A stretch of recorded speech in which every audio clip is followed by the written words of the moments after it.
Ya, jadi kali ini kita masuk ke pembahasan mengenai apa itu algoritma lingkaran. Langsung saja ya, ini nggak banyak slide-nya.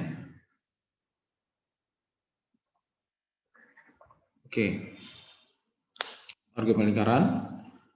Sebelum kita bahas, di sini akan kita bahas,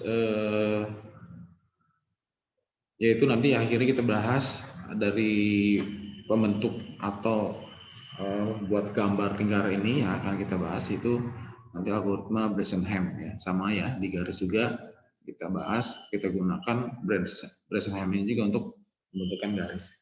Juga algoritma Bresenham ini juga ini nanti kita gunakan untuk membuat algoritma lingkaran seperti apa. Oke, jadi sebelum kita bahas ini tentang algoritma ini yang digunakan, kita masuk dulu ke definisi dari lingkaran ya. Oke, jadi lingkaran di sini kira-kira apa ya penjelasannya?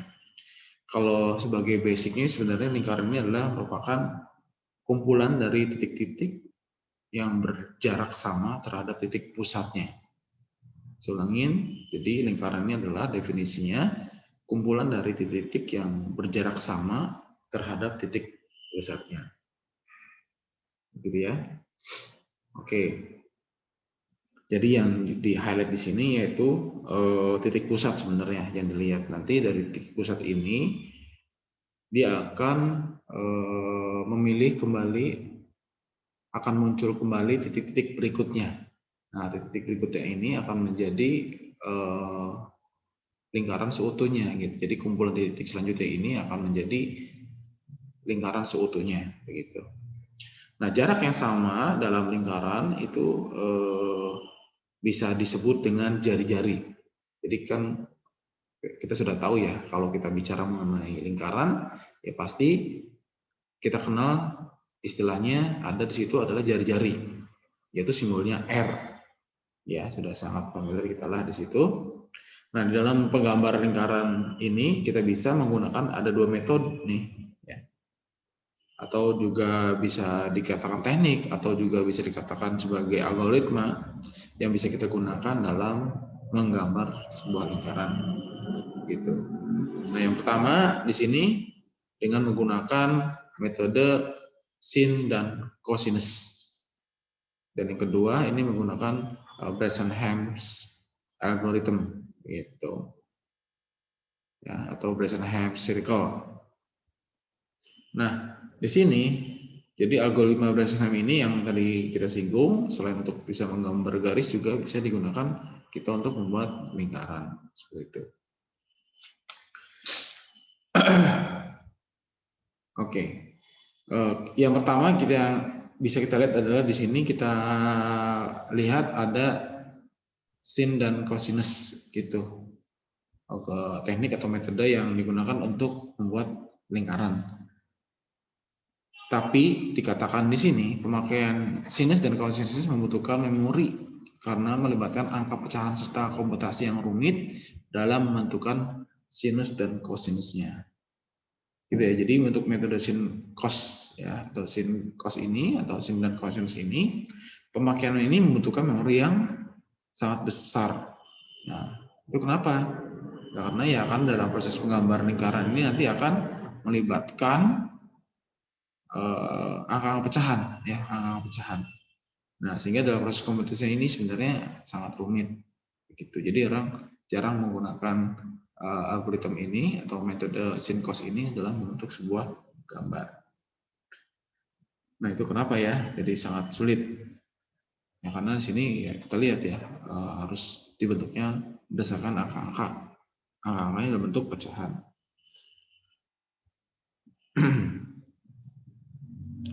Oke. Nah, di sin cos ini kita bisa lihat terdapat seperti biasa dalam sebuah koordinat. Kita lihat sebuah koordinat ya, layaknya seperti biasa kita pelajari, ada dua sumbu ya, seperti biasa ada sumbu x dan sumbu y. Nah, di sini ada juga selain sumbu x dan y ada juga beberapa variabel, yaitu ada variabel r dan alpha di sini ya, sebagai variabel alpha. Jadi sumbu X yang kita sudah sama-sama tahu berarti dia adalah sumbu untuk horizontal, sedangkan yang Y untuk yang vertikal. Di sana ada variabel juga, ada alfa. Alfa ini apa? Alfa ini adalah merupakan variabel untuk menunjukkan menunjukkan nilai derajatnya. Jadi alfa ini saya ulangin untuk atau merupakan variabel untuk menunjukkan nilai derajatnya. Ya, jadi kan sudah kelihatan nih berapa sih ini derajat kemiringannya seperti itu. Juga ada variabel R. Variabel R ini adalah tadi sudah disinggung, ini adalah merupakan jari-jarinya. Jadi di sini ada variabel R dan variabel alfa yang juga di sini kita lihat ada Y atau X1 dan Y1. Y1 dan X1 ini ini menandakan pertemuan dari titik X1 dan Y1-nya. Nah, ini titik yang kita cari nantinya sebenarnya. Nah, titik ini adalah pertemuan antara sumbu X dan sumbu Y. Itu dibantu dengan adanya jari-jari dan juga ada alfa di sini. Itu ya. Oke. Nah, di dalam sin dan kosinus ini terdapat dua persamaan. Ya, persamaan yang pertama adalah X1 sama dengan cos alfa. Ya, cos X1 ini didapat dari cos alfa dikali jari-jari. Gitu. Dan persamaan yang kedua ada Y1 sama dengan sin alfa dikali dengan R juga sama. Jadi ini sama, tapi kalau X ini dapat dari perkalian cos alfa dengan R, sedangkan Y ini perkalian antara hasil dari sin alfa dikalikan dengan jari-jarinya.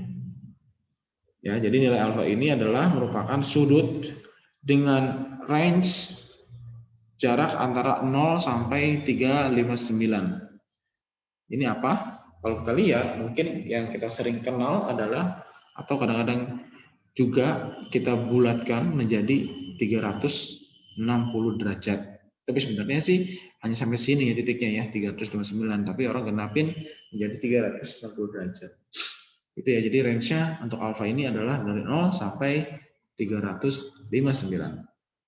Nah, ini jika dimasukkan ke dalam persamaan ini, maka akan didapatkan titik sebanyak 360 derajat nantinya sesuai dengan range derajatnya.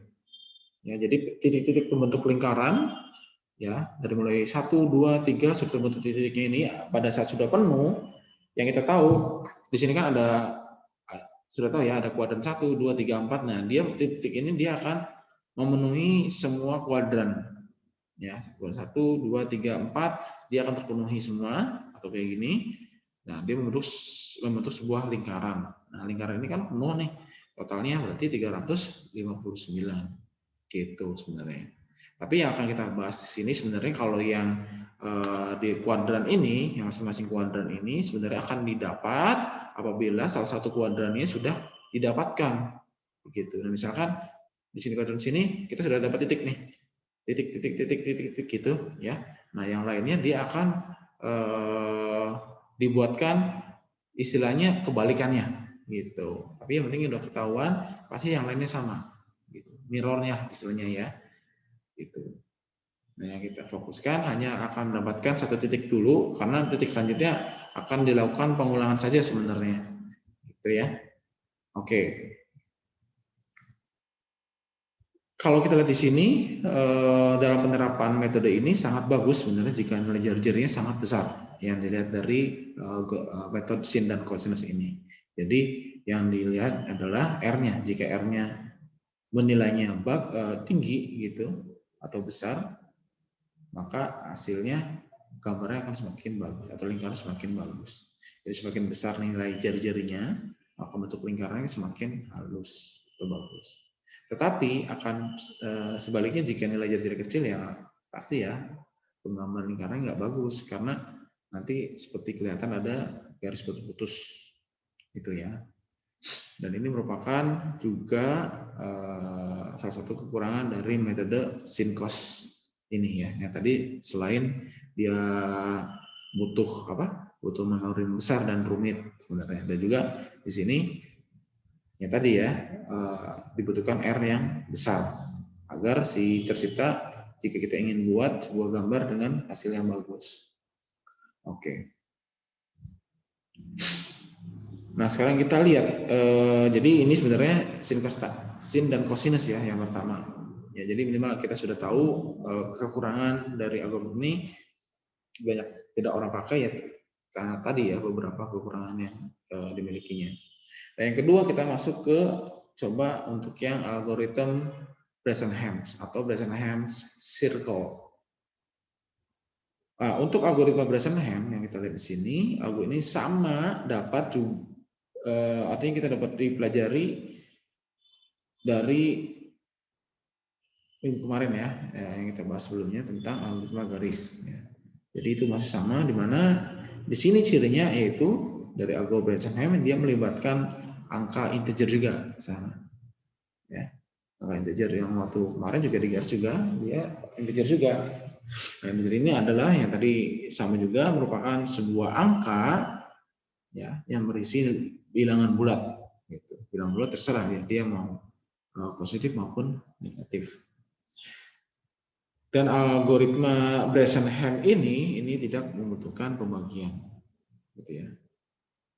Ciri berikutnya setelah dua tadi ciri berikutnya adalah dari algoritma ini dia berada di kuadran 1. Dia hanya membahas pada kuadran 1. Makanya di algoritma ini sebenarnya yang kita fokuskan hanya fokus di kuadran yang pertama saja di situ sebagai titik awalnya nantinya. Ya, titik utamanya di situ. Tinggal nanti yang di kuadran 2, 3, 4-nya dia mengikuti itu perulangan dari yang sudah didapat nilai yang pertama yang sudah kita dapatkan di kuadran pertama atau kuadran 1. Terus kita lihat di kuadran 1, kalau kita lihat di kuadran 1 yang sudah kita ketahui bersama, nilai X-nya adalah lebih besar dari 0. Ya, nilai X-nya lebih besar sama dengan 0. Itu ya. Dan nilai Y-nya juga lebih besar dari 0. Yang sudah kita bahas kemarin ya, mudah-mudahan masih ingat. Dengan kata lain, berarti jika nilai X dan Y-nya ini adalah bernilai positif. Gitu. Kenapa positif ya? Karena tahu ya, Y di sebelah kanan, X di sebelah kanan dan dia juga di atas ke arah vertikalnya ada di atas, berarti sama-sama positif. Jadi makanya untuk ini dia bernilai X-nya ini bernilai positif. Jadi itu ciri atau karakteristik dari Bresenham. Jadi ada 4 ya. Dia integer, tidak membutuhkan pembagian, ada di kuadran 1,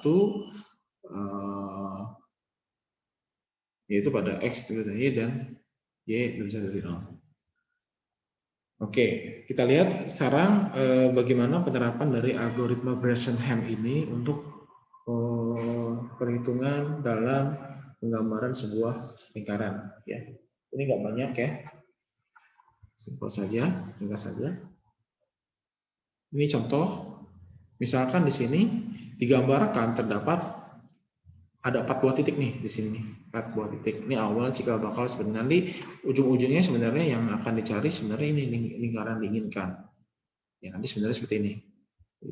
Nah titik ini sebenarnya nanti seperti apa pembentukannya akan didapat dari perhitungan di awal ini, gitu cikal bakalnya. Jadi digambarkan sebuah titik ada 4 buah titik di mana titik yang dipilih atau titik utama ini atau yang ditentukan ini adalah ada di titik di sini. Titik awalnya, titik utama ada di sini. Karena di sini bernilai XI dan YI. Ya. XI ini titik utamanya. XI dan YI. Dan untuk menggambarkan sebuah lingkaran ini diasumsikan nanti ada 3 ya, bukan 4 ya. 4 ini berarti ada 3 titik pilihan atau 3 pilihan titik berikutnya. dalam penggambaran sebuah lingkaran. Dan apakah titik-titik itu ada di kanan atas yang dipilih, yang ini ya, ini kanan atas kan posisinya, dan apakah ada di kanan bawah yang ini, dan juga apakah ada di kiri bawah ini, gitu. Nah dari ketiga titik ini, ia mempunyai peluang yang sama untuk dipilih menjadi titik-titik berikutnya setelah titik ini, sehingga nanti akan terbentuklah sebuah lingkaran. Gitu dulu ya. Nah dari tiga pilihan titik ini nanti berikutnya yaitu yang di kanan atas ini. Kalau yang di kanan atas ini istilahnya dia, kalau kita lihat dia berada di mana? Dia itu berada sejajar, istilahnya sejajar dengan ini titik utamanya. Saya ulangin, yang pertama ini adalah yang di kanan atas ini atau titik yang berada dengan sejajar titik utama. Itu ya, ini sejajar. Makanya dikatakan di sini kalau dia sejajar disebutnya adalah titik MH. Ya, M ini adalah apa nih M? Medium ya. Median M. Median M ini adalah H, ada H-nya. H berarti horizontal. Artinya dia sejajar dengan titik utama. Nah, titik ini nanti disebut dengan titik horizontal. Titik horizontal sama ya. Tadi ada MH. Jelas. Oke, jadi masih ingat ya mungkin dengan M ini disebut dengan median. Median atau jarak artinya. Kalau disingkat berarti MH ini adalah median horizontal. Saya ulangin, MH ini adalah median horizontal. Titik ini adalah titik MH, median horizontal, karena dia posisinya sejajar dengan titik utama. Oke, yang kedua sekarang. Yang kedua, oke, sebelumnya masih di sini dulu ya, masih di yang ini, kita bahas ini, masih yang sejajar dulu. Untuk yang karena dia horizontal, maka nilai koordinatnya adalah XI, kita lihat ya, XI plus 1, YI. Artinya apa? Artinya nilai X-nya ini akan bertambah sebanyak 1, sedangkan Y-nya dia tetap sama kayak kemarin ya. Jadi akan berubah, yang akan dinamis itu adalah nilai X-nya, sedangkan Y statis ya. Segitu saja, tidak ada penambahan. Oke, gitu ya. Itu untuk yang MH.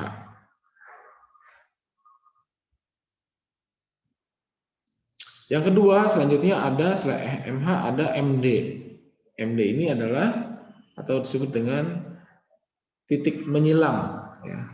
Titik menyilang atau cross, atau yang dijadiin simbolnya D. D ini berarti untuk yang silang atau cross ini disebut adalah diagonal. Dari sini ke sini ya. Gitu. Nah, ini silang atau cross, atau di sini yang kita gunakan istilahnya adalah diagonal. Jadi maka di sini adalah median diagonal, MD.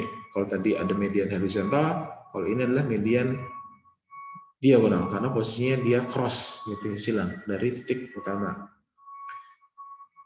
Rumusnya adalah untuk yang MD ini adalah XI plus 1, sedangkan Y-nya adalah YI min 1 karena dia diagonal ya. Itu ya, karena diagonal. Jadi yang di sini tetap ya X yang bertambah, sedangkan Y-nya dia berkurang karena dia dikurangi min 1. Sedangkan titik yang ketiga adalah titik vertikal yang ini, maka istilahnya di sini ada MV, median vertikal, yang kita bandingkan tegak lurus dengan sumbu utamanya atau titik utamanya. Oke, dia vertikal atau sejajar dengan titik utama, itu ya, sejajar secara vertikal. Kalau ini kan sejajar, yang harusnya sejajar secara horizontal. Kalau ini sejajar secara vertikal. Nah, persamaannya adalah XI-nya tetap, berarti X tetap, dan Y-nya dia dikurangin 1. Sudah jelas ya di sini. Nilai X tetap dan nilai Y-nya akan dikurang 1 karena dia turun ke bawah. Artinya selain 3 titik ini juga memungkinkan, kalau kita lihat ya, sebenarnya selain 3 titik ini, dimungkinkan atau sudah pasti akan ada titik-titik yang lain nantinya. Ada 3 ini. Titik lainnya di mana kira-kira? Jadi dia bisa misalkan ada di sini begitu. Ya, atau ada di sini nantinya, atau ada di sini di sebelah kiri ya, gitu. Jadi dia diagonal juga kan. Kalau di atas berarti dia vertikal juga, tapi dia nilai positif, atau juga dia sejajar sebelah kiri, jadi dia x-nya bernilai negatif, begitu. Ya, jadi yang akan kita fokuskan di sini adalah ya, dari 3 titik ini bentuk titik awalnya nanti, gitu. Yang diacu dari titik sumbunya. Jadi yang jelas pada dasarnya tadi ya, terdiri dari 3. Kalau kita bisa rangkum, 3 pilihannya itu ada titik horizontal, MH, titik vertikal, MV, dan titik diagonal atau MD. Ini ya, jadi 3 titik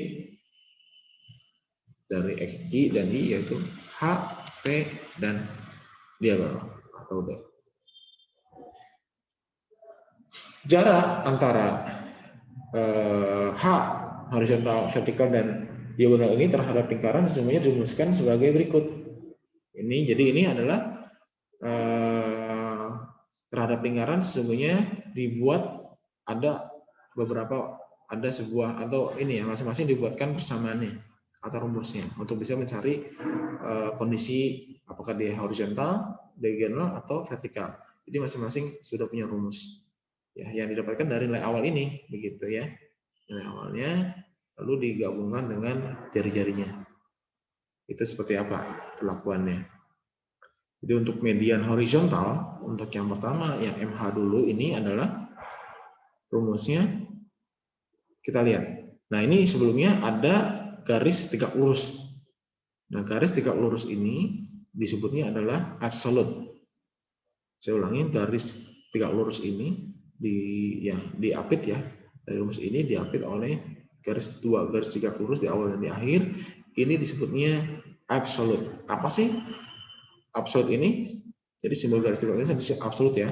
Simbolnya adalah ini untuk menyatakan sebuah nilai positif. Jadi untuk absolute ini adalah menyatakan nilai dijadiin positif. Jadi kalaupun nanti nilai hasil ini adalah negatif, maka akan langsung dirubah menjadi bernilainya positif. Gitu ya. Jelas ya. Nah ini lanjut persamaannya yaitu di dalam absolute ini ada XI atau ini X1 ya. X1 ditambah 1 atau X tambah 1 sebenarnya. Lalu dikuadratkan ditambah Y 1 kuadrat dikurangi R kuadrat. Itu ya, itu untuk yang MH. Lalu yang MD sama ya, yang MD juga sama atau yang diagonalnya yaitu XI tambah 1 kuadrat kemudian ditambah YI kurangi 1 dibuatkan juga dikurangi R kuadrat. Dan yang vertikal sama tapi ini tidak dikurangi ya, hanya sendiri karena yang akan dikurangi nanti adalah nilai Y-nya. X1 kuadrat ditambah Y1 dikurangi 1 kuadrat kurangi R2 atau R kuadrat. Jadi ketiga persamaan ini kalau kita lihat di sini adalah akan menghasilkan nilainya absolut atau akan dibuat nilai positif. Dari tiga persamaan ini akan dicari mana yang bernilai paling kecil sebenarnya. Nah, nilai absolutnya ini akan dipilih mana yang paling kecil. Itu dulu ya. Nanti ada contoh soal mungkin bisa tergambar. Jadi ketiga persamaan ini akan digunakan untuk perhitungan menggunakan algoritma Bresenham. Ya, jadi nanti ini membantu kita setelah tahu posisi di mana, nanti ada step selanjutnya. Tapi yang harus kita lakukan adalah mencari MH, MD, dan EV-nya terlebih dahulu. Oke. Next. Nah ini apa? Ya, tadi seperti yang dikatakan tadi ya. Kita lihat di sini ada 5 titik. Ya, kalau tadi hanya 4 titik ya. Nah ini ada 5 titik nih. Bukan 5, 6 malah ya. 5 ini tadi tambah 1 ya, titik utamanya di sini. Jadi totalnya adalah 6. Jadi sebenarnya dari 5 titik ini tadi juga disinggung di sebelumnya di awal bahwa sebenarnya akan ada beberapa titik selanjutnya ya.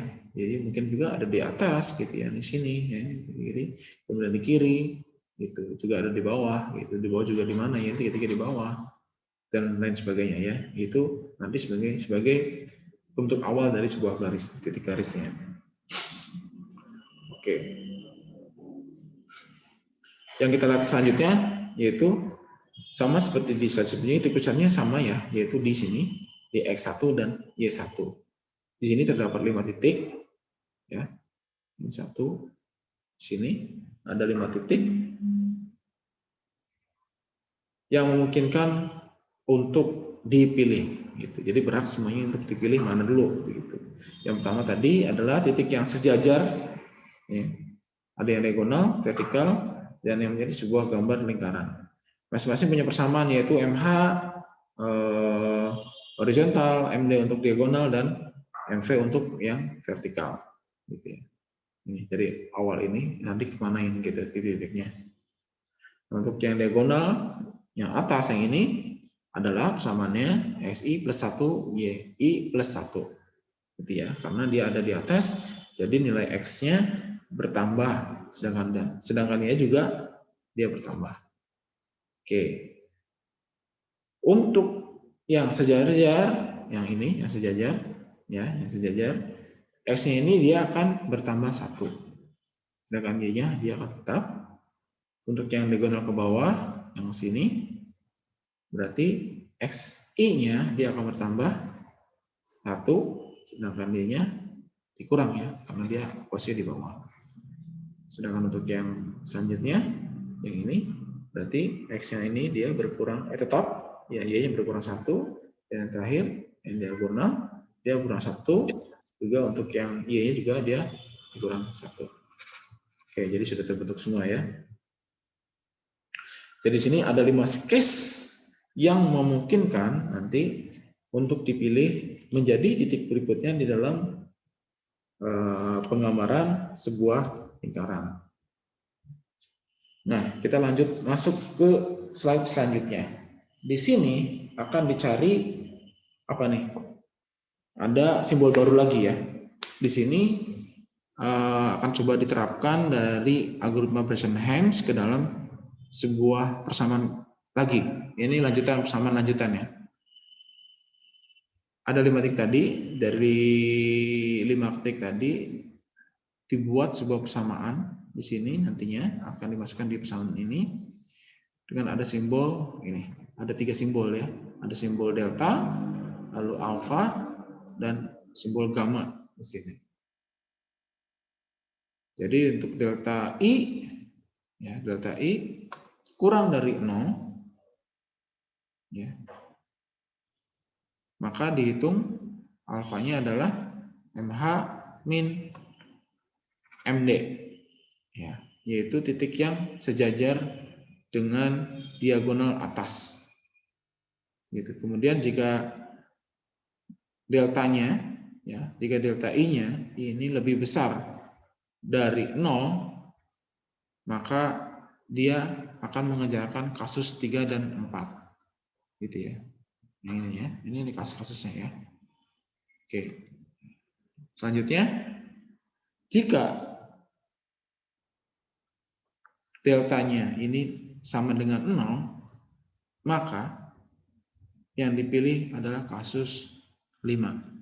Maka dipilih adalah MD ya. Yang 5 itu MD. MD itu ya. Berarti ini yang dipilih kasus 5. Sedangkan untuk yang lainnya ya, untuk yang delta I-nya dari 0, maka dia akan diambil adalah kasus nomor 3 dan 4. Ini atau ini. Dan sama juga ya, yang pertama untuk kasus 1 2 ini diambil adalah kasus 1 dan 2. Ini dan ini. Untuk yang kasus yang 2 yang sudah sama-sama kita tahu juga, bila nilai alfanya lebih kecil, ya, jika nilai alfanya lebih kecil, ini jika nilai alfanya lebih kecil sama dengan dari 0, apa yang terjadi? Maka dia dipilihlah untuk MH yang sejajar. yang sejajar juga. Jika alfanya lebih kecil dari 0, maka pilih MH yang sejajar. Yang mana? Yang ini. Ini ya, ini rumusnya dia panggil ini. Gitu. Kemudian, tapi jika alfanya lebih besar dari 0, maka dipilihlah yang medium diagonal. Yang MD. Yang ini ya. Oke. Selanjutnya, yang tadi jika nilai delta I-nya lebih besar dari 0, maka kasus akan berlaku kasus 3 dan 4. Nah, yaitu betanya adalah MD dikurangi MH. MD dikurangi MH, bila betanya lebih kecil dari 0, maka pilihlah medium diagonal. Betanya lebih kecil, maka pilihlah medium diagonal. Oke. Juga sama, jika betanya lebih besar dari 0, berarti yang dipilih adalah MV.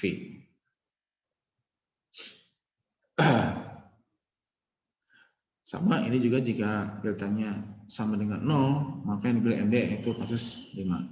Sama kayak tadi ya. Jadi kita sebenarnya akan dihitung dulu untuk persamaannya. Dari sini dulu nih ya. Kita mencari awal dulu untuk delta I, yaitu XI tambah 1 kuadrat tambah YI kurang 1 kuadrat dikurangi R kuadrat. Jadi dihitung dulu persamaan ini, nah baru nanti kita akan mengetahui apakah delta I-nya ini lebih kecil atau lebih besar dari 0.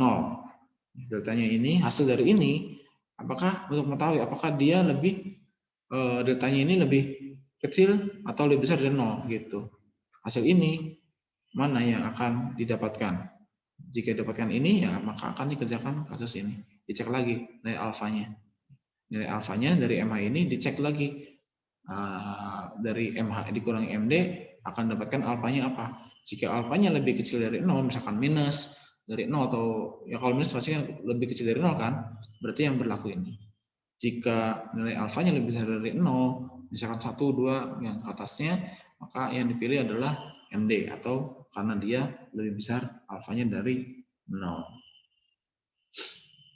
Gitu ya. Nah, untuk lebih memahami dari penerapan penggunaan algoritma Bresenham ini, kita coba di contoh soal.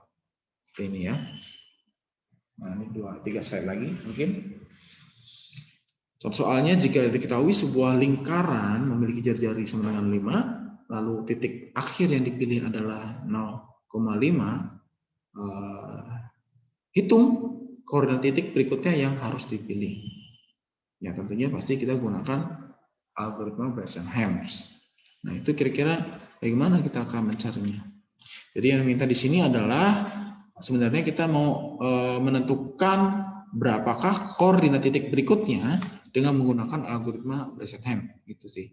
Ya, jadi kita sudah mengetahui tadi ya dari soal tersebut variabel-variabel apa nanti yang kita butuhkan nih. Nah, ini sudah ada ya nilai R-nya, nilai X1 dan nilai X1 dan atau XI dan YI-nya. Gitu. Ya. Nah, kita coba pecahkan, kita langsung jawab. Begitu.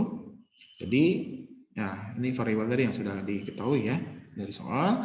Jadi XI-nya adalah 0, begitu. YI-nya adalah 5 dan jari-jarinya atau R-nya ini adalah juga 5. Selanjutnya gimana? Nah, selanjutnya kita coba masukkan ke dalam rumus untuk mencari delta I yang ini. Ya, karena di sini kan kita ujung-ujungnya sih untuk mengetahui alfanya gitu. Alfanya ini berapa? Nanti akan diketahui ya selanjutnya. Nah, di sini kita coba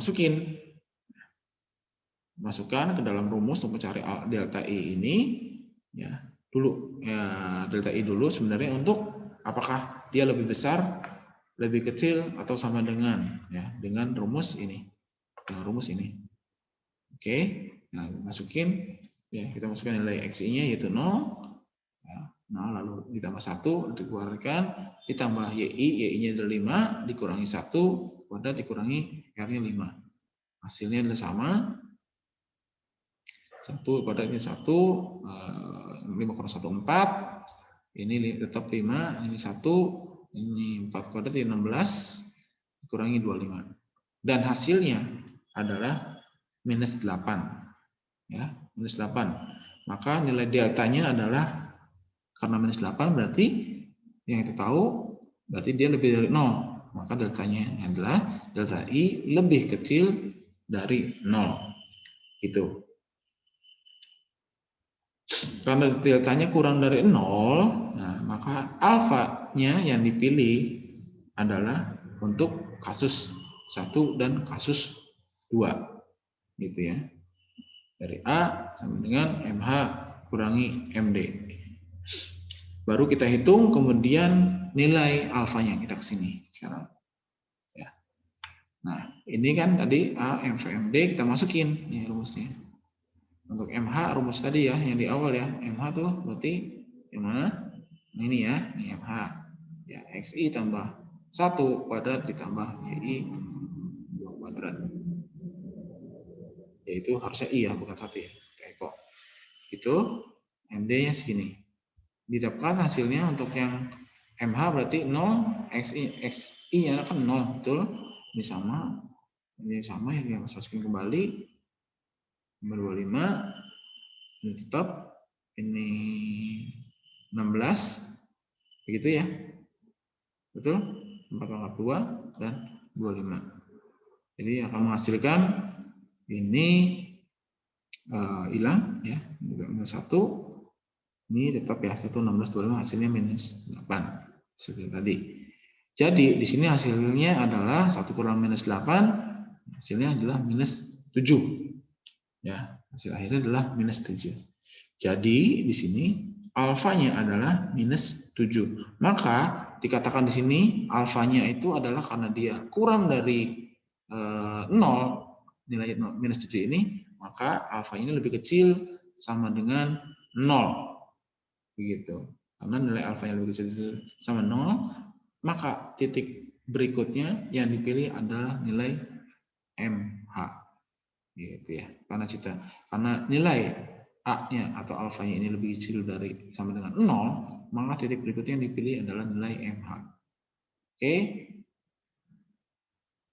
Terakhir, ini yaitu terakhir di sini, nah, untuk memilih jarak horizontal atau MH-nya, nah, terakhir adalah cukup masukkan nilai X dan Y-nya saja sebenarnya. Jadi ingat rumus atau persamaan algoritma garis Bresenhams pertemuan sebelumnya. Nah, kita masukin ya, XI ditambah 1, YI. Jadi di sini katakan 0 tambah 1, ya, X-nya kan 0, ya, dan YI-nya adalah 5. Hasilnya adalah 1,5. Jadi koordinat titik berikutnya yang dipilih adalah, kita lihat di sini, pada titik 1,5. Nah, maka ini akan dilakukan berulang-ulang sehingga didapat gambar lingkaran yang penuh. Oke? Ini selesai sampai sini. Gimana? Mungkin itu yang bisa untuk pembahasan mengenai algoritma lingkaran ini.